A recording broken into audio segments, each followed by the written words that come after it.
Alright,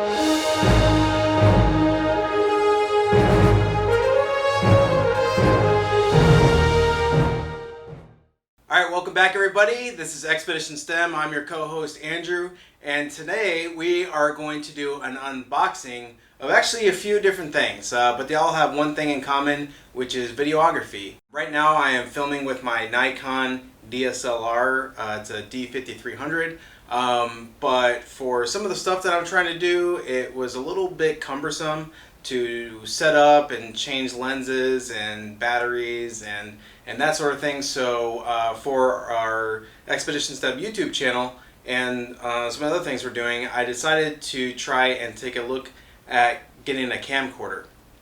Now a camcorder is not just the normal sort of thing that you used to have maybe with your family or like these little handheld ones. Camcorder can actually be used as a definition for anything that's a few $100s to up over $50,000. So the things that you see news crews with, those are also camcorders. So I wanted to get something that was a little more professional for video, and so I decided to pick up a camcorder from B&H Photo, and I got the Sony HXR-NX100. So we're going to be doing an unboxing here. I got a few different accessories to go with it, so we'll do that too. And then I have another unboxing that I'll be doing right after this, which is for a new wireless lavalier system that also comes with a handheld mic that is from Samoronic. It's the Samoronic wireless system, the ones that are sort of like a knockoff of the Sony's. So I won't be doing that unboxing in this video, but I will link that video below here when I post it, and so if you want to check out those wireless microphones, you can do that as well. Alright, so you guys came here to see the unboxing, right? Alright, so first thing is I got the box right down here. I haven't opened it yet, obviously, and I just want to preface, I bought this used from B&H Photo. So I don't know if I'm going to get the original box or not. I'm hoping that it's going to come with all the accessories. It should. They said it did. They said this was in really good condition. But I was able to save a few $100s just by getting it used. So here we go. By the way, this I had to sign for this from UPS.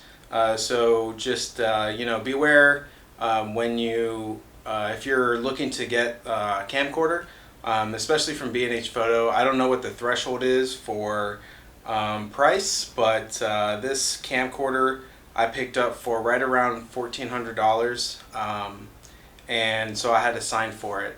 So make sure when you order your stuff that you check with whoever is shipping it, and make sure if they are shipping it with a signature required, that you find out what day and time the carrier is supposed to come, and hopefully you can be home for it. Alright, so here we go. So here is the B&H box. So here we go. Strong tape. Alright, so it comes with this stuff right here. This is the air pack stuff. That's pretty good. So I'll put that off to the side. And I did get the original box. Awesome. So there we go. B&H has a 90-day warranty on their stuff, at least for this. So I think the original manufacturer is like a year, something like that. So there's a 90-day thing here. So hopefully everything works. Now this is only going to be an unboxing video. I'm not going to actually really do a review of the item yet. I'll probably turn it on just to make sure it works. But I will save the review for at least a couple weeks from now, so I can get some use and that sort of thing and give my feedback. So here we go. So here's the box. You can see it's got the picture of the camera on it, and some of its features right there. So made in Japan. It's the other side, and there's a sticker right here that says it's used. So that's probably from B&H Photo. So yeah, it's just talking about some of the features of this camera and the different memory types that it accepts. This side is the same as the other side. So yeah, this is the HXR-NX100 Sony by Sony. So these new are right around $1,700. You can get it on Amazon for that price, or from B&H Photo, and as well as like eBay and some other sites. When I was ordering this, I usually order from Amazon, but they didn't have any used that were in the price range I was looking for. Like I said, I got it right above $1,400, and they were actually back ordered on Amazon. So that's another reason why I got on B&H Photo. And this is actually my first experience buying from B&H Photo. I've heard tons of good things about them, and the fact that they have a lot of good customer support, that sort of thing. All right, and then on this side, you know, basically says that how long it can record up to, what kind of batteries it takes, battery life up to 9 hours, that sort of thing. This is the top. Not a lot to say about it. Sony. And here's the bottom. So there you go. Looks like a normal cardboard box. Alright, so here we go. Unbox. Okay. Alright, so here's our box. I'm going to set this off to the side and bring all the items from the box into here. Alright, so first I'll just get some of this cardboard out of the way. So it did look like, even though this is used, it looked like whoever returned it might have been, you know, they just had it, that sort of thing. Because usually when you buy floor models or things like that, you don't get the cardboard that, you know, packaged everything nicely in the box. Got that stuff here.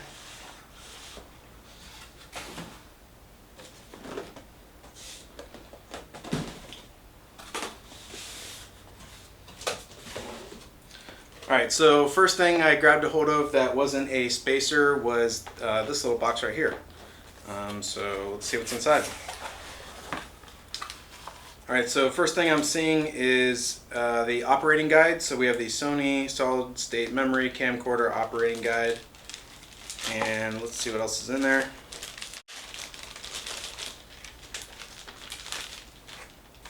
So we got the operating guide. And then the operating guide looks like in another language. There is a CD. It says solid state memory, HXR-NX100. You have your warranty information. And this is just a pamphlet from Sony. So I'm not sure what's on the CD. I think you can hook this up to the, it might have a USB or something. So you might be able to hook that up to the computer. Alright, next we have this guy right here. So this is your part of your AC power for your camera. So this part is the part that goes into your camera that powers it via ground power. And then there should be another piece of the cable, which is actually right here. Yeah, so here we go. You just plug those two in like that, and now you can power your camera on wall power if you don't have batteries, or if you don't use your batteries.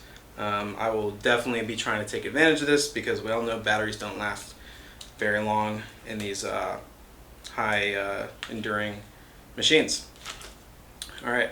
Next thing, this looks like the eyepiece for the viewfinder. So it kind of looks like a little pirate eye cap.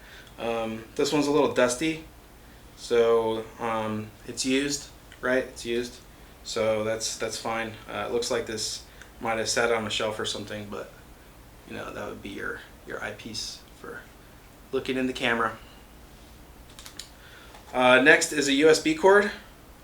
This is a normal sort of USB, I believe it's A, regular A to mini B. So this is the same connection that you would have like on your Android phone or other devices. That's the same kind of cable. So we have a USB cable. Next thing is a battery. So we all love those batteries. And this is a NPF770. This is the standard battery that comes with this device. I got a couple more batteries, which we'll see when we unpack, but there's the battery. Okay. And under this flap,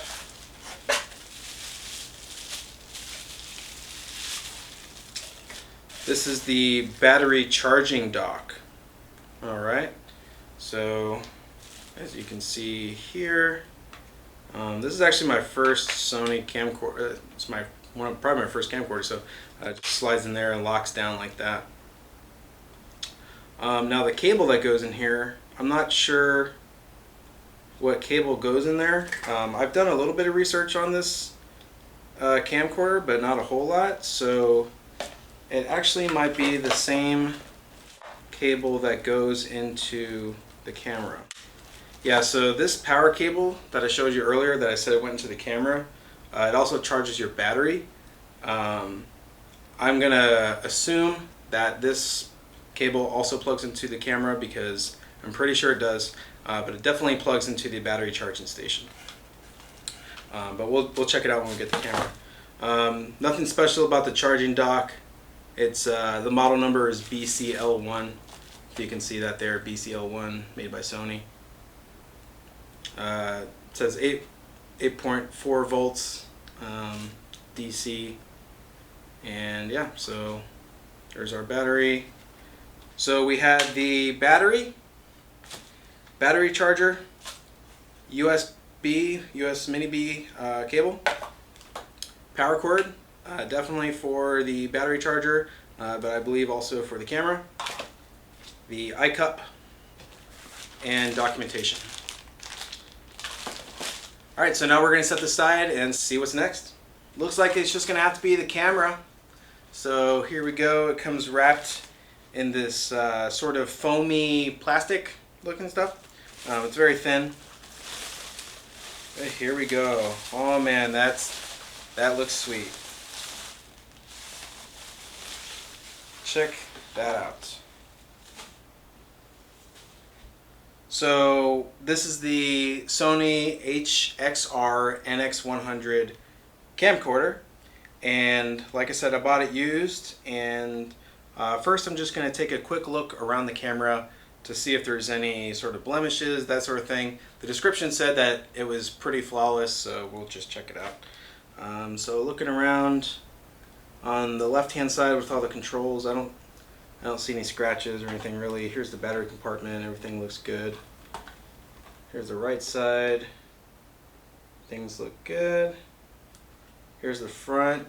So this camera is a little unique in the fact that it has a lens cap as opposed to a lens shield that is found on most camcorders. On most camcorders there's like a little trigger right here that you can raise the shutter up and down, which is actually pretty awesome because then you don't have to lose this lens cap, but you know, you get what you pay for, that sort of thing. So but this does have really good reviews. If you go check some of the footage tests that are on YouTube, this camera does really well in low light, which is what I was looking for primarily. I really need a camera that does well in low light, as well as outside too, but low light is key because I do a lot of interviews, so I have to be indoors. Alright, so that looks good, and then the bottom looks good as well.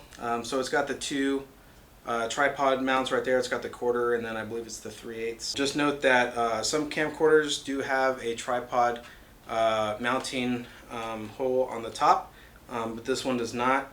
It's just one of those things that you sort of get what you pay for. Alright, so that's the camcorder sort of overview. Everything looks to be there and blemish free. I did see like a little bit of sort of dirt on the lens, but you know, that's to be expected. It's used. I'll try and clean it off later and, you know, make sure that everything is good to go, right? Alright, so continuing the unboxing.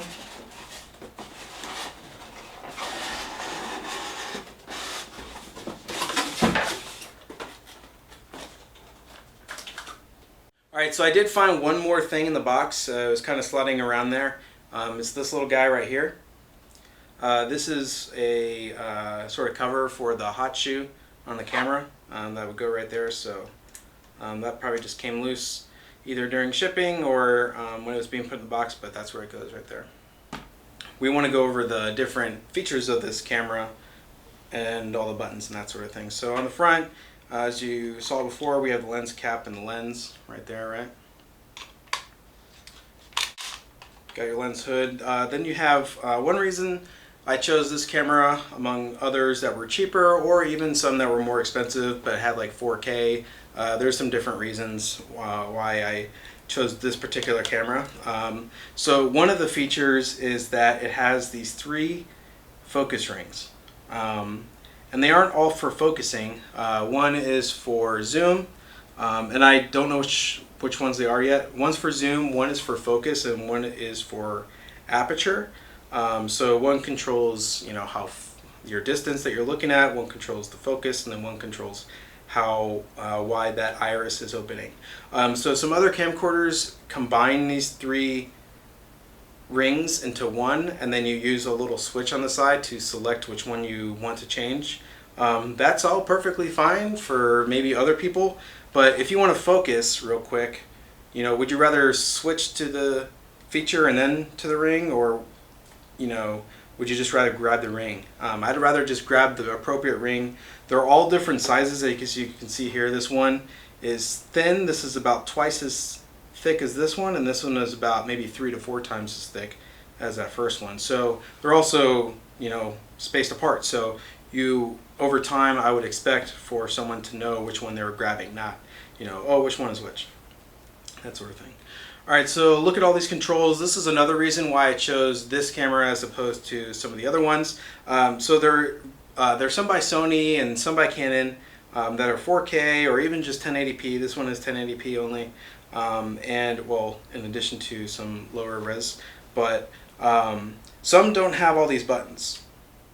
And I don't know if you're the type of person that likes a lot of buttons or not. Some of these camcorders, the features and everything are done through touchscreen, and especially since I'm a newbie to this game and the fact that I don't like touchscreen stuff too much, I would rather just, you know, click this and know that I'm hitting that button, and it allows you to get to that feature much more quickly. So here you can see that we have the white balance set, that's button 1. Then we have a status button, low lux, display, slot select. I'm assuming that might be for your memory slots. Here we have ND filter, so that stands for neutral density filter, and you have 4 different settings. So you have clear and then 1, 2, and 3. So that'll put in some different filters for you. Those are built in. Then we have the iris. So you can either, that's your aperture setting, how wide, how much light you're letting in. So it looks like you can either put that in automatic or manual mode. And then we have the focus button, and again, sort of like the iris, it'll let you do auto and manual mode.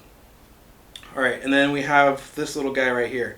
It's protected by this plastic door, as you can see here, kind of flips open and locks into place.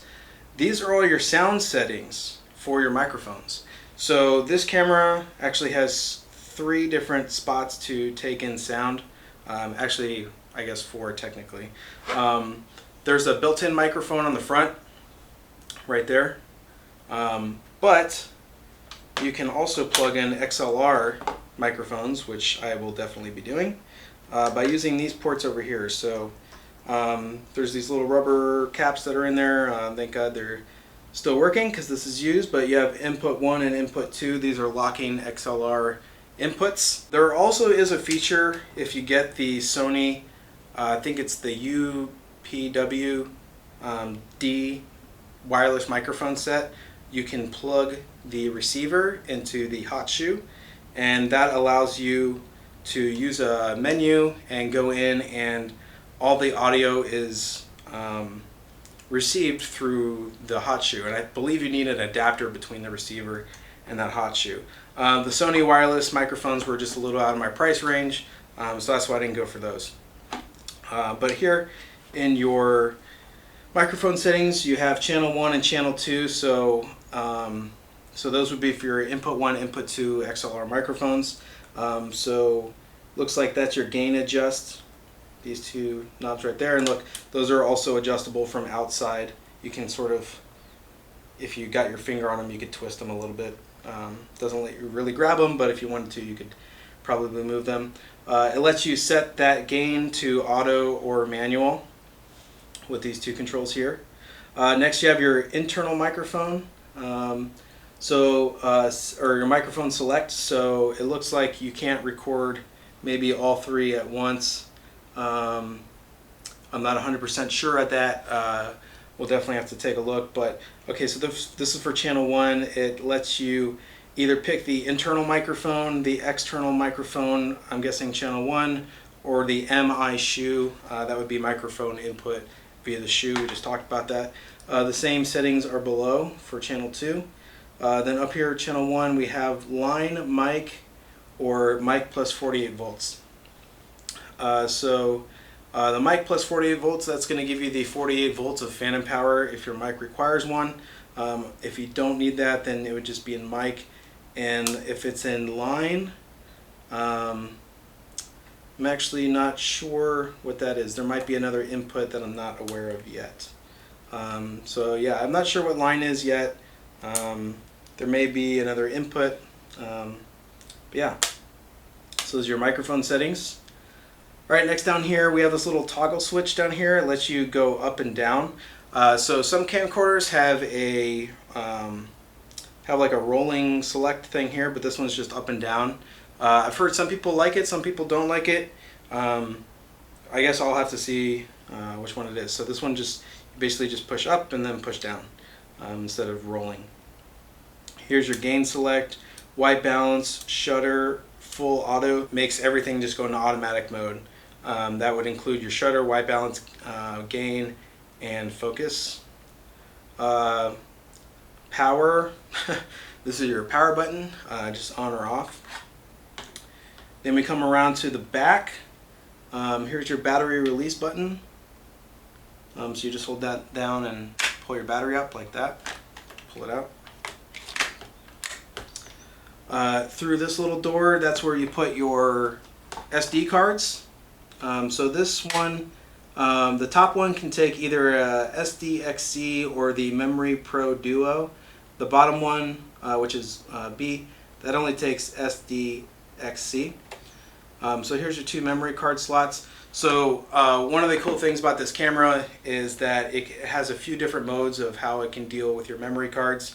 One of them is sort of like a backup. Whatever you get on memory card A, you're going to get on memory card B. So you could either use it backup, or if you want to give somebody else one of your SD cards so they could go start editing, that sort of thing, or if they need a copy, you can do that. One of the other features is what I'm probably going to be using, which is called relay mode. So once A is full, it's going to go to B. Once B is full, it's going to go to A. So you can actually swap cards out without this thing even pausing a recording. You could just, flip it from one to the next. That's why they call it a relay.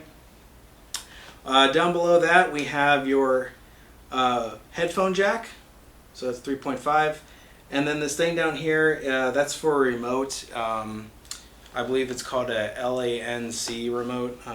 Not 100% sure if I got that right, but that's where you plug in a remote, and then that remote will allow you to do some basic features if you're standing away from your camera. Alright, over here we have AV out. So it's important to know that even though this B&C connector is here, that it is not an SDI connector. SDI is a form of HD video that comes in a sort of coaxial form, but this one does not have it. This is just a composite video out. So usually you have a yellow cable where you would plug it into like a TV or something. That is the same signal that is coming out of there. The only reason it's a B&C is because, for the same reason that SDI is a B&C, is if you have it hooked up, you can't really yank it out. Then we have our composite audio, so left and right, red and white as usual. Alright, down here we have an HDMI out, as well as our DC power in. That looks like the same power for our battery charger, so we'll check that in a minute. And then it says multi, and I believe that's our USB connection right there. So let's grab our cables for the power and the USB and make sure they fit. Alright, so first we'll try USB.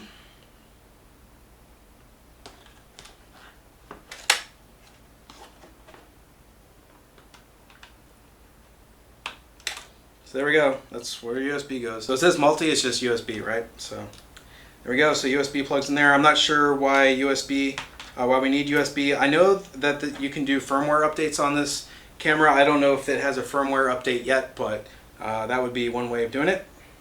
All right, next we're gonna make sure our power plugs in.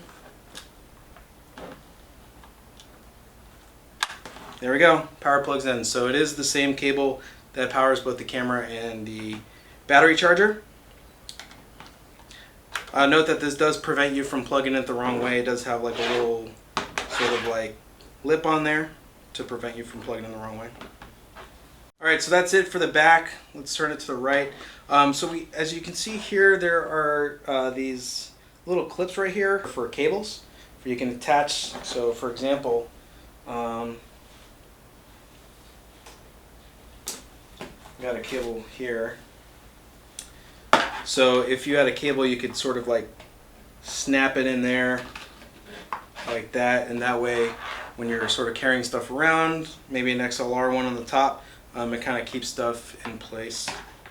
Especially if, like, I could definitely see a reason for plugging in your HDMI cable there, because this does not have the HD SDI output. So if you're outputting your HD and you don't want that cable to get accidentally pulled out, you might want to wrap it around into this little clip right there.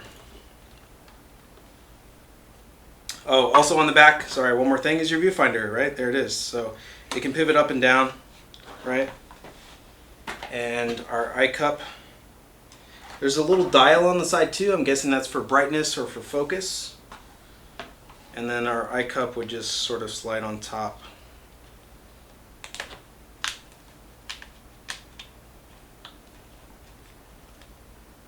So there you go. Not a perfect job right now, but that's basically how the eye cup would be on there, and then you would sort of do this sort of deal like that. Alright, so I'm going to take the eye cup off for now. Alright, so and then also on the right side, we got the hand grip. Alright, so you would just slip in your hand like that, and then next to your fingers you have all these useful buttons right here. So also we have this little Velcro thing right here. You can adjust this hand grip if needed, if you have bigger hands or smaller hands, that sort of thing. So as you can see here, we have a zoom in, zoom out rocker switch right there. Then we have this button that says last scene. I'm guessing that this last scene button is sort of related to like a DSLR or digital camera thing, where you can set scenes or, like, you know, profiles for different lighting, that sort of thing. So it probably lets you switch to that last one. That's just a guess. Then this one says focus mag, so I'm guessing that's focus magnification. Not sure what that button does. Then we have a record stop start button right there, and there's also a little LED. It's kind of hard to see. I don't know if that camera can pick it up, but it says power and charge, and there's a little LED. So I'm guessing if you have power or it's charging, it might be different colors. I'm not sure. Now, one thing I have heard is, we'll just go over the top real quick. We have another zoom in, zoom out, and record start stop there. I heard that you can set these memory cards up to actually record differently, not just relay or backup, but you can also assign these record buttons on the top and on the side to different memory cards. So you could actually, and I don't know which one goes to which, but supposedly you could set this top one for memory card A and the bottom one for memory card B, and then you hit record on the top one, and then A is recording, and then maybe if you only need a 2-second clip of something that you want duplicated because it's probably still going to be on A, then you could hit the other record button. So I'm not really sure exactly what situations that would be really useful in, but I guess the feature's there. Alright, nothing else really on the right hand side. We already showed you the microphone ports, but again, here are the XLR ports 1 and 2 for the microphones. You have the little locking things here. There's also, just like how these cable clips were right there, there's also a couple. They're kind of really hard to see, but they're right underneath the XLR things right here, so you can actually use those as well. Then you have your microphone holder, your shotgun mic mount. It is on a little bit of a sort of like vibration platform, it seems. It's a little bit of rubber, so it does give you a little bit of shock for your mount. But you open that up, there's this little clip here, you just flip that up and this little metal thing flops down, then you could swing it open like that, throw in your shotgun mic, close it up, and lock it down. Alright, so also on top, again, we already talked about, we have your internal microphone is right here.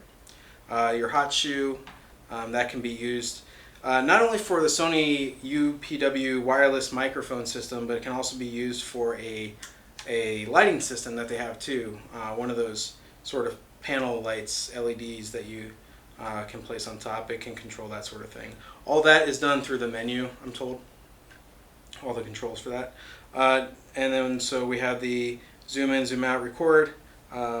There's a little hook right here, which is sort of the same on here. I'm guessing that's for like a shoulder strap or something. You could sort of carry it on your shoulder or something. But then we have our external viewfinder. So this flips up, stores like this, right? So it flips out and you can rotate it. Looks like 180 degrees. Okay, so when you flip it out, you can rotate it 180 degrees. If you're looking at it this way, it would be clockwise. If you're going the other way, it'll flip 90 degrees that way. So it looks like the 90 degrees if you're doing like a selfie, that sort of thing. And 180 degrees, maybe if you're doing like a sort of like crane shot or something, you could see that. So it does kind of rotate almost 360 degrees, not all in one spin. It'll go 180, right? And then 90 the other way. So you're missing 90 degrees, so it rotates 270 degrees. That's not too bad right there. Okay, and then under the viewfinder, the external viewfinder, you have maybe like 8 buttons down here. You have a menu button, and then some arrows, up, down, left, right, set, and thumbnail. Not sure what thumbnail does, but I'm guessing those are all navigation buttons. Thumbnail's probably like if you're trying to view media after you've all shot it and you want to go to your thumbnails to see the files. The external viewfinder looks pretty clean. Okay, so one complaint that people have with this camera is the fact that it is a little bit unique and not to an advantage than other camcorders. So with most camcorders, professional camcorders, if you have the external viewfinder out and your eye viewfinder is here, they will work simultaneously. So if you're shooting and you're looking at the external viewfinder, then you want to take a quick peek at the inside or the one on the back, no problem, right? Well, this camera actually shuts off one of those viewfinders depending on which one you're using. Whichever one you're using, it's going to shut off the other one. People are complaining about it, and I can definitely understand why. However, there is a gentleman that came up with a pretty good solution on how to solve that problem. I will link that YouTube video below. Actually, what is happening when you shut this, there's obviously, it's closing a switch. So when you open this, it's going to go to the external viewfinder. When it closes it, it's going to go to the rear viewfinder. So there's a magnetic switch right below this area right here. And there was a gentleman who used some, it looked like electrical tape and a magnet, small thin magnet, to sort of flip up, and it would act like it's closing that switch, and then it would close that switch and then turn on the rear viewfinder. So I'm probably going to be doing the same thing. I think there's probably a better way to improve on that design too, although it's simple and fast, so I'll definitely start off that way. So yeah, if you're in this price range, don't let that sort of bother you, because there is a workaround. Not the best, but you know, we'll see. Alright, so that is the top, right? And then we got the front. So the front we've already kind of seen. We got the lens cap for the lens, and then we can see the lens here. So, and that's all that's on the front. Now we'll take a look at the bottom of the camera. Alright, not much to report on down here. The only thing really noticeable down here are the tripod mounts, and we already talked about those. So that is the camera, an all-around look at the Sony HXR-NX100. I believe this got pushed out about a year ago. I saw some videos back as far as January, but that's when this was in a prototype phase, so it's still a relatively new camera. Alright, so let's turn it on, right? Let's see if this battery has any power. So here we go. Boom. Alright, so right away I saw a green light right here. Green means power. Alright, so camera is on. That is the only reference that I know that it's on right now. But if I look through the viewfinder, I can see the image in the viewfinder. So I'm seeing some text, kind of if you're normally kind of looking at a camera, it has different audio levels and things like that. I can zoom in, zoom out, that sort of thing. So let's take a look at the external viewfinder. So flip it open. Okay, so we can see our image right there. And I'm just going to take a look at the rear viewfinder, and yes, in fact it does shut off. But let's see, if I close this a little bit, it should probably come on. Yeah, so it doesn't have to latch in order for the viewfinder in the rear to come down. So yeah, so once it makes contact here, it's gonna interrupt that. So on the external viewfinder, we can see that we got our battery power notification. So we got 100% battery. Thank you, B&H Photo, for sending me a fully charged battery. That's pretty cool of you. We see some time up here, so I'm guessing that's length of recording. Like I said, this is my first camcorder, so I don't know if that's some sort of cool time coding thing or if that's just how many hours you got left to record. I'm guessing that it is not how much time you have left because I don't have an SD card in here. Alright, and then we see AVCHD, so that would be the recording file format. 1080, and then it says /60i, so that would be the resolution that is currently selected right now. And then it has FX with some bars. There's a little thing that says B, it's flashing B in the middle. I'm guessing that means because there's no memory card in slot B, but there's none in slot A either, so I'm not sure what's not flashing A as well. Then we can see down here we have a, looks like the image stabilizer is turned on and into active mode. There's a little hand with some, looks like a waving thing, and it says act. So I'm pretty sure that's the image stabilization. There's a few different modes. One's called active. Then it says PP4, no idea what that means. F4.0, so that's our aperture setting. And then it says A15 dB. I'm guessing that is the aperture gain that we're getting there. Then I see 90. I don't know what the 90 is for. Then there's this little picture down here with a B. I don't know what that is either. I think it looks like a scene setting. It kind of looks like sort of like the flower or like landscape type thing. And then we see channel 1, channel 2 for audio. So it does look like this thing actually records in stereo. I'm not sure if I knew that before, but channel 1 and channel 2 are recognizing sound, and they're not always at the same level. So that indicates to me that this is probably a stereo microphone, which is cool, I guess. So yeah, there we go. Power's on. Super happy that it powered on. And yeah, so like I said, we're going to be doing a review of this camera later on, but this is just the unboxing, making sure it turns on, that sort of thing. Alright, so now we're going to go ahead and unbox some of the accessories that I got along with this camera. Alright, so I'm just going to close this up, turn the power off, and don't forget to put your lens cap back on. I wonder how long it's going to take before I lose that, you know? Alright, so we just finished looking at the camera. Now we're going to check out some of the accessories that I bought in addition to the camera. I remember some of the things that I ordered, but not everything, which is sort of a good surprise to get, right? It's kind of like opening presents on Christmas, boys and the toys, right? So I know I ordered a couple extra batteries. We'll check those out. And I ordered some other things, so let's see what's going on here.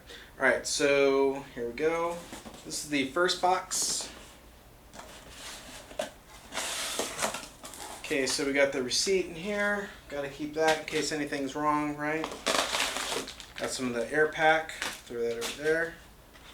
Alright, so first thing I see here is a battery. Let's put that down.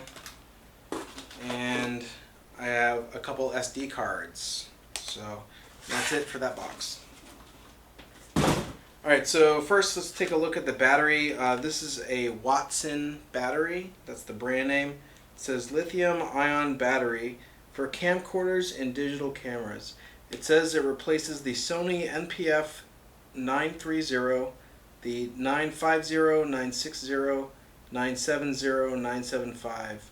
Okay, so this is basically just a beefer battery for this camera. It says it operates at 7.4 volts and is 7,800 milliamp hours. So that's its size. On the back here, basically more of the same. You know, it just says that it's used for cameras and that sort of thing. Alright, so let's go ahead and take this out. Now, one of these, I think it might have been this one. I'll have to see when I get the other one. One of these was used. I bought it used, and I got it for a really good price. Alright, so I checked the receipt. The Watson battery is actually a brand new battery. It was $60. Okay, so $60 for a battery, beefy battery. I believe the Sony equivalent of this, which is the NPF 970, was about double the price, like 120, something like that. So first I'm just going to make sure it fits inside. So I'm going to release this battery, make sure that the power's off. Put this one on, make sure I get the direction right. So that's it. Maybe not. Okay, fits in, turn it on, I get my green light. Let's check the viewfinder, see how much battery is on there right now. And I actually don't see a battery meter. So I'm not sure why I don't see a battery meter. It was there before. There might be, okay, it just got there, sorry. I was hoping it wasn't because it's a generic brand, but it just came on, so it's just a little late. This one's at 77% battery. Alright, cool. This is a beefer battery, so it comes almost all out to the edge there, whereas the other one did not. So let me turn this off.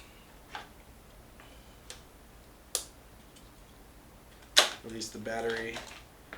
And you can see here just the size difference of these two batteries, right? So this is the Sony 770 and this is the Watson version of the 970. So it's just under like double the thickness, right? Alright, so put the Sony one back in. Okay. So that's the Watson battery, 60 bucks. Not bad. I hope hopefully it lasts a long time.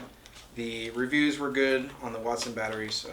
Alright, next we have our SD cards. I'm not really going to take these out of the package right now, but these are 64 gigabyte SD cards. They're SDXC UHS-I. Not sure what the UHS means. Ultra high something maybe. So these are class 10, right? And they write up to what they say is 94 megabits per second. So make sure that when you're getting an SD card that it writes very quickly. If you're getting a professional camcorder these days, you probably definitely want a class 10 SD card, and the specs on the camera website, wherever you're getting it from, should say what you should get. These were only $24 from B&H Photo. I got two of them because it's got the dual recording. I decided to get them from B&H Photo for a couple of reasons. One, I was already ordering from them, so I figured might as well just do it in the same transaction. I could have gotten a class 10 I believe it was a PNY SD card from Amazon for a couple dollars less. But these are made by Sony, right? And they were sort of like recommended by B&H Photo.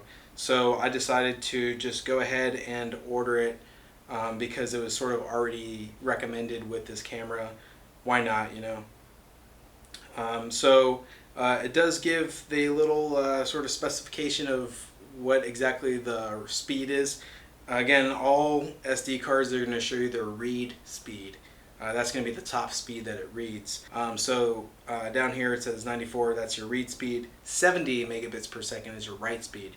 So that's the sort of thing that you need to make really sure of before you order SD cards for your camcorder, because some of these things, especially like 4K, they need to be writing very fast to the SD card. And if you don't have something really fast and you're in the wrong class, it's not going to work. I've heard of some people, the camera will actually reject the SD card. Like, it's like, get another one, you know. Don't save pennies on your SD cards. Make sure you get good SD cards because you're going to be using them for a while. And don't forget, these hold all your footage, so if you get something cheap, you know, there goes your footage. Alright, so that was it for that first box. Let's see what else we got. Alright, so receipt, bubbles, and battery. Alright, so I decided to get two extra batteries. And as you can see, this says used. It's from B&H Photo. I got this used because this battery was only $42. Okay, this is from the company ICANN, I-K-A-N. It's the IBS 970. It says Sony compatible lithium-ion battery, 7.4 volts, 6600 milliamp hours. So, you know what?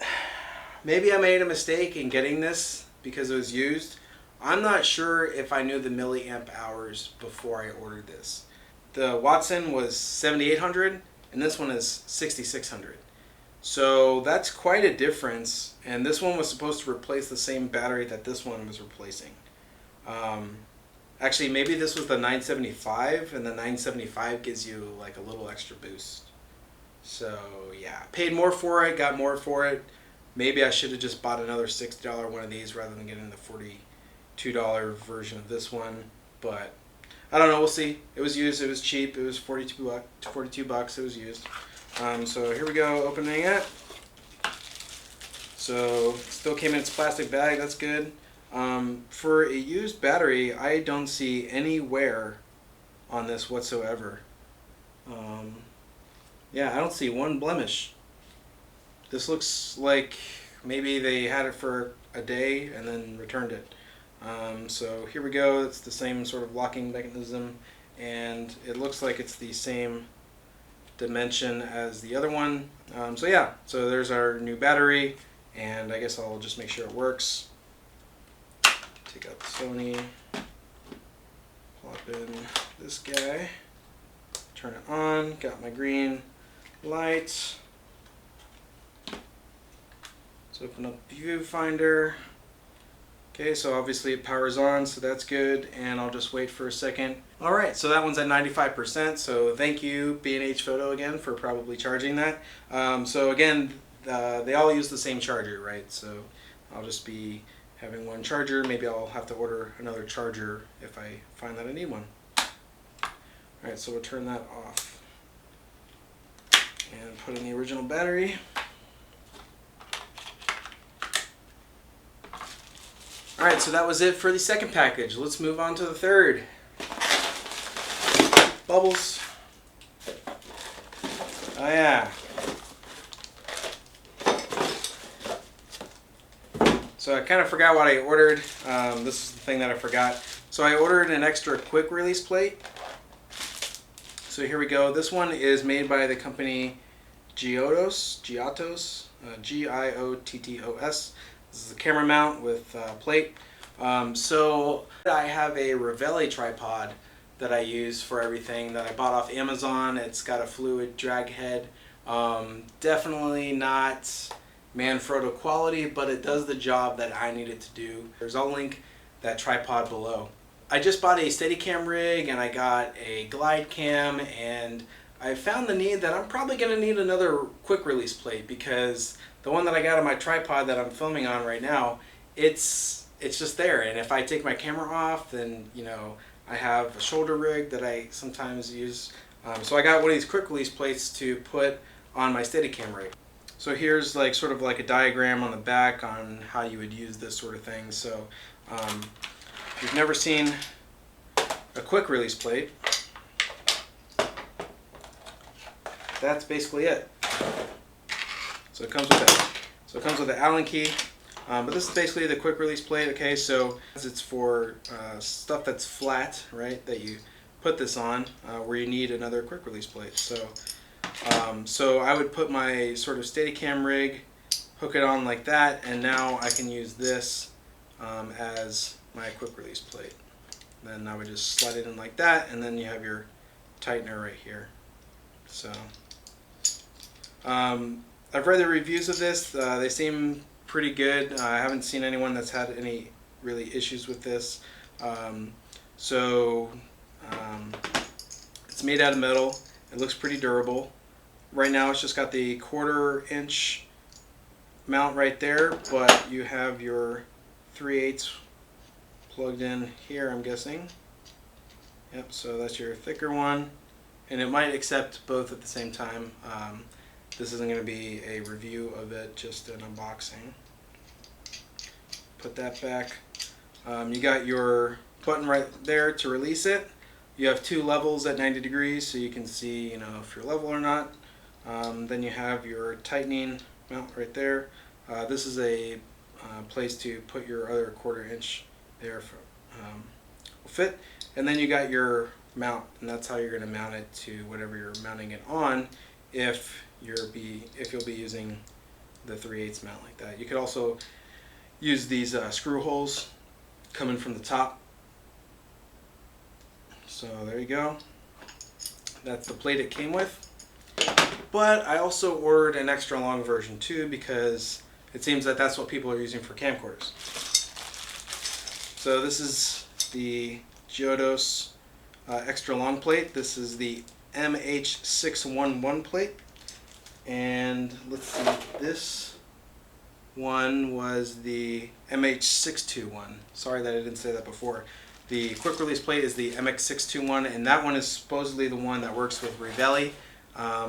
Can't try it right now because I'm filming using that plate to make sure that my Revelli one goes in there. However, if it doesn't fit, I will make sure to put that in the description and comment it that, hey, I sort of messed up. But the comments and reviews on everything said that what I have there should fit here. So here we go.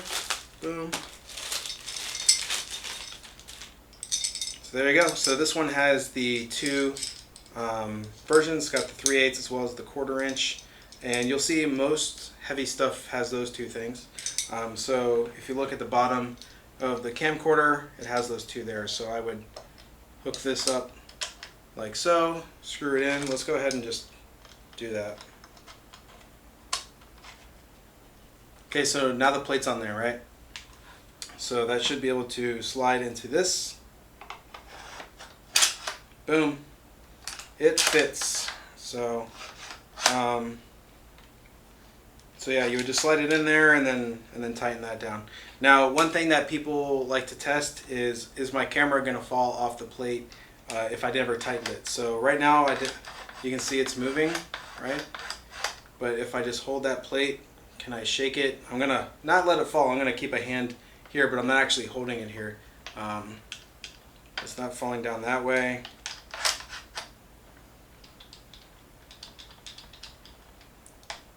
And it's not falling down that way either. So just after a quick test, it seems like this quick release plate does a good job in terms of its little safety catches here to prevent the camera from falling off your tripod, which I have definitely experienced before. So definitely it's just a safety mechanism. You don't want to rely on it at all, but it's there to save you in case you mess up. Alright, so that is the quick release system from Giodos. Alright, well that basically wraps it up for the unboxing. That's everything that I ordered from B&H. to sort of get me started on my new rig. Like I said, I'm filming on my Nikon DSLR D5300 right now, but I decided to move to a camcorder because it just seems sort of more applicable to what I'm doing. I'll be doing interviews, and a lot of my interviews are sort of like on the go. Some of the conventions and things that we hit up, we're going from one place to the next. It's not a sit-down interview. So the fact that everything is, in this one package, and I don't have to change lenses and microphones and set up all this cabling and that sort of thing, I'm glad I went for one of these things. So I do have another unboxing to do. I'm not going to do it today. It is for my Samaronic wireless microphone system, and I'm super excited to open it. I'll probably have to wait until tomorrow or even later in the weekend to do the unboxing. But yeah, I can't wait to do that. So like I said, when that video is ready for the wireless microphones, I'll make sure to put it in the description so you can check those out as well. And yeah, so I just wanted to kind of talk for a couple minutes of why I personally decided on this camera. Okay, so we already talked about the price point, right? The price point right now is $1,700 retail value. That might sound like a lot of money or not a lot of money to you. It's definitely a lot of money to me, right? But if you're looking at the professional or semi-pro cameras, that is cheap, okay? We're talking, those cameras that newscasters use on the go. Those can range all the way up to like $50,000, $60,000, $70,000, right? So $1,700 is sort of a drop in the bucket compared to that. Now, what I was looking for in a camera, the cameras that I found that I wanted, that sort of thing, like the bare minimum, and I'm pretty picky, those were running about $4,000. Okay, so I knew I couldn't have everything I wanted because I was looking right around $1,500. So I'm glad that B&H Photo had this one for sale because I got it for just under 15, right above 14. And so some of the things that I was looking for in a camera, one I already talked about was the 3 focus rings. I didn't want the single one because I want as much manual stuff to change as I can. Can you imagine, like, you're getting set up for the perfect shot and you got your viewfinder out, and now you got to go in your viewfinder and find a setting rather than just kind of like tap it on there. So that was one of the things that I really wanted. One of the other things that I wanted was the ability to have XLR imports. However, pretty much every professional camcorder or semi-pro camcorder that you're going to buy, they have XLR imports. That's just the name of the game. But there are some lower end camcorders that are like in the $600, $1,000 range that don't have this sort of like top system with the handle and the XLR and the front facing microphone. So that was one of the things I wanted to, and it kind of just looks more professional rather than having like just this like little tiny device. But I wanted that. Viewfinder wasn't really like a make or break for me. Pretty much every camera has one. They're sort of in different places. This one works for me. I don't mind where it's being placed right now. Other things I was looking for was the ability for it to take SD cards. So I was probably going to be buying a Canon camcorder. I was right on the verge of purchasing I think it's like a PX70 or PW70, something like that. I was really looking at that one because you can upgrade to 4K, but it takes compact flash cards. If you don't know what a compact flash card is, I don't have one to show you, but it's like a big square memory card. Don't have a reader for it, never used them before. I know they're used a lot in Canon and they're reliable cards, but I've never worked with them and prefer not to work with them because I have an SD card reader on my computer and it's just too easy to plug them in and download your stuff. If I had a compact flash, then I gotta hook up then I gotta get an adapter, then download them, and it's just more stuff to kind of deal with. So I wanted SD cards. Definitely wanted HDMI out. I hear SDI out is sort of necessary too if you want to do this stuff professionally and that sort of thing. But I'm just getting into it, and if you were to buy a camera that had SDI, I think they probably start right around like $2,000 or something. So that was one of the other things. One of the most important things was the ability to shoot in low light. I'm doing run and gun stuff, so a lot of it's indoors, and I'd say primarily everything I'd shoot is indoors. So goodbye sun, right? And a lot of the stuff is run and gun. I'm not always gonna have a light with me. I might have my little one on the top, but I might not have a lot of light. There is a huge trade-off, right, when we start talking about low light and camcorders and that sort of thing. So one of the things you really want to pay attention to is what kind of sensor is in your camera to do the imaging, right? And how big it is too. I had to do some research for this thing, right? So in general, the bigger the sensor, the better, because you're getting more light. So some camcorders, it'll say like 1/3. So basically your sensor is 1/3 of an inch. It's pretty small, right? Pretty small. Some of the better camcorders, they have larger sensors, and if you really want to get some good low light filming, it looks to me like you're going to want to have a camcorder with 3 sensors. 1, 2, 3. And I believe it gets them for red, green, and blue, the different light colors, right? So I was kind of worried that I was going to have to purchase a 3-sensor camera and sort of go out of my price range. But I felt like that was necessary because I shoot in low light. So, someone once told me that in this sort of game, they call it buy once, cry once. You buy something expensive, you cry immediately for it, but you'll never have to buy something again. And I didn't want to get an entry-level camcorder and sort of like be dissatisfied with it almost immediately. Okay, so this camera does not have 3 sensors. Okay, so but that's sort of okay. I'm okay with it. I hope I'm okay with it. I haven't used it yet. But its sensor is 1 inch. Okay, it might not seem a lot, but when you look at camcorders, there's nothing really close to having that big of a sensor. And there's actually a smaller version of the Sony brand that has the same, I believe the same exact sensor. It's definitely the same size. It's 1 inch. I believe it's the Sony sort of entry priced 4K camcorder. Forget the model number, but has the same sensor. So the fact that it's using the same sensor in a 4K camera and it's in a 1080p camera here, that means a lot. So theoretically, there are enough pixels to make this thing 4K. And that Sony camera that is 4K, it can do 4K or 1080p. So there's sort of a possibility of this thing being able to get upgraded to 4K in the future via firmware update. No one knows if that's going to happen. I didn't buy it thinking that it was going to happen. I just bought it because of all the good reviews and things like that. And definitely you want to check out the reviews. There's not many YouTube tutorials on how to use this thing, so definitely after I use it I'll be doing a tutorial on how to use it because I don't know how to, and right now there's no one on YouTube that kind of goes over every feature. But anyway, back to the sensor. So it has a really good sensor.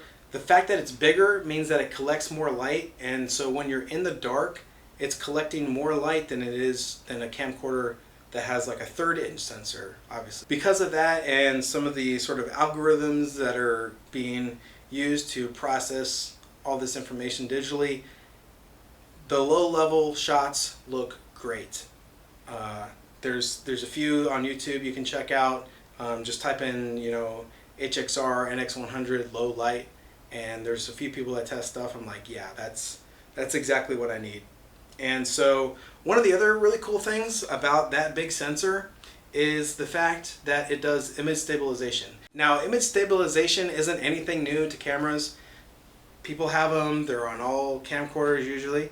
But with this image stabilization, it has a few different modes, which I don't know if all do, but this one does. And one of the cool things about that is, so image stabilization, if you don't know, is like, if you're kind of holding it via your hand or you're on some sort of shaky platform, if you're just kind of like doing this, it'll sort of stabilize that so your footage doesn't look, like it's going all crazy. So this one has a few different modes, and each mode into it gets it more stabilized. Now the trade-off though, as it becomes more stabilized, is you're getting less of a picture. Okay, so the way cameras and software stabilize images is if you have a picture that's this big, it's jumping up and down. Well, there's a usable size somewhere that is always in the frame, right? And so it'll sort of crop it down, and it'll use that, and some of them can get it pretty good and you won't even notice that the camera's shaking. Well, that's what this one does. Now, the fact that it has that 1-inch huge sensor means that it's able to crop down a lot more than other cameras that are in the game. A 1/3 sensor, how much can you crop down before you're still going to get some shake? I saw a couple tests of some image stabilization footage shot specifically on this camera and to test it. It was awesome. The guy was, you know, sort of just walking and filming, and you could hardly even tell that there was a shake. I mean, obviously you could tell he was walking, but it was pretty dead on, and it sort of made me really happy, but sort of upset at the same time, because I just bought a Steadicam rig, and I don't plan to use it all the time, but I bought it because, you know, no matter how much image stabilization you get, Steadicam will be pretty close to knocking it all out. But this camcorder could probably do pretty well just on its own. So who knows if I even needed the Steadicam rig. But I still have it, so I'm still going to use it. But yeah, so those are the reasons why I bought this camcorder. Now, let's talk about some of the things maybe. So those are some of the pros. Let's talk about the cons sort of thing. So obviously it's a $1,700 camera. There's probably going to be some cons depending on what you're trying to do with this camera, right? But if you're sort of just getting into the game, and I'm going to be shooting mostly for YouTube, so this one should do fine for me. It didn't come with microphone, okay, no microphone here, no shotgun mic. Usually all semi-pro and pro cameras come with shotgun mics. This one did not. That's okay, because I just bought one, another used one, so that actually didn't upset me, and it's XLR, so yeah, I'm fine on the shotgun mic. I don't need one, I already have one, but yeah, just note that it doesn't come with a mic. Some of the other things, you know, we talked about the lens cap. It has this loose lens cap instead of the little barn doors on there. And a couple other things. There's no Wi-Fi, any of that stuff. This doesn't network. There's this sort of color profile known as 422, and it's a color space used primarily in broadcasting. So a lot of cameras will list if they have this 422 profile, and that basically means that you're getting some really good colors. Good enough, and I think they call it the BBC standard. So BBC is the, you know, channel from Europe, and that's sort of like the standard, right? And I'm guessing that if you don't film with something like that, then maybe you won't be able to use this camera if you are working for a network and putting footage on the air. I don't know that for sure, but that's what it seems like. This one has a 420 profile. Again, I don't know what that means, but it's not a 422, so it has a little bit less color quality. However, there are some tricks that you can sort of do to this camera to get its colors looking better. It's not like you just open it up and you go. Same with like a DSLR, you can change some things to get, you know, bring out the reds more, bring out the greens more, that sort of thing. So those things are called color profiles. I still need to look at those, and supposedly you can download some of them and load them on there, maybe via USB or the SD card. So you might be able to still get some really good image quality compared to the 422 cameras out of this thing. But just the test footage alone, I watched probably about maybe 45 minutes of test footage, both low light and in regular light, for this camera. And I think if you're probably investing a lot of money into a camera, you should do the same thing. Go on YouTube, type in your model number and footage, and see what you get. The stuff on here was amazing. Another thing, the last thing I'll talk about is the zoom on here. So it doesn't say anywhere on the actual camera what its optical zoom is. So its optical zoom is a magnification factor of 12. Okay, so you can zoom in 12.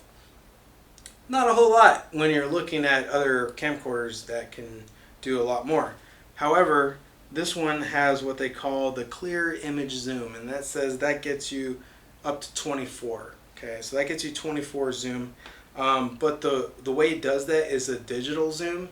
And if you don't know what a digital zoom is, it's kind of like when you're zooming in on your cell phone, right? If you're recording a picture or a video on your cell phone and you zoom in, that's a digital zoom. Nothing is happening optically, it's all electronically, and you can see that the pixels are sort of getting like stretched out and that sort of thing. So that's what this does. However, because it has that huge 1-inch sensor, it's getting more pixels than most camcorders anyway.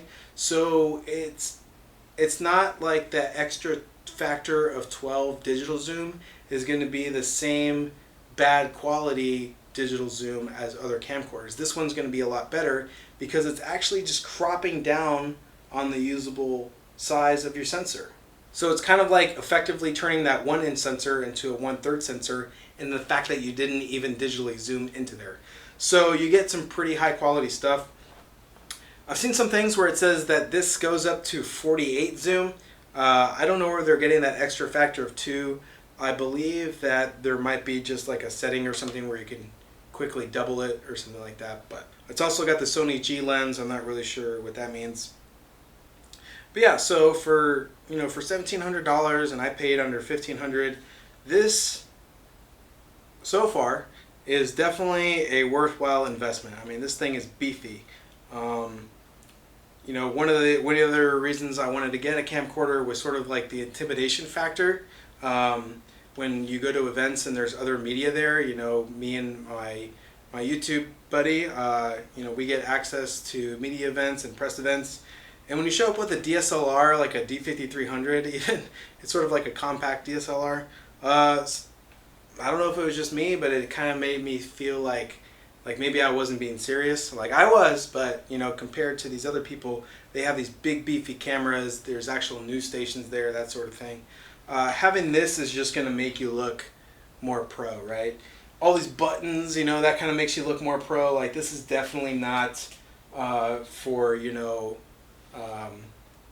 filming your school play. I mean, it could definitely do that, but you don't need this type of manual control to get that sort of result. So yeah, so that's why I bought it. So yeah, if you have any questions about this unboxing, please comment down below. Please subscribe to our YouTube channel and let us know if you want us to look at anything particular on this device, or if you have any questions about any other kinds of devices. We might have them and we might be able to answer your question about them. Stay tuned for the review on the Samaronic wireless microphone system, and can't wait to get that open. And yeah, so this is the Sony HXR-NX100. Could be yours for $1,700. And don't forget, we got the battery with it. Alright, so the battery that came with the camcorder, it's 4,200 milliamp hours. So that's sort of the difference in between those batteries. Alright, so it came with the battery charger, power cord for both the charger and the camera, the eye cup, and USB cable. That was about it. That's all it came with the camera. Some reviews say that this thing doesn't have a lot of bells and whistles. Definitely doesn't, but it'll get the job done, and can't wait to film that review. So again, thank you for joining us. Hit that like button. If you haven't already, hit that subscribe button and share this with your friends. Thank you, and have a nice day.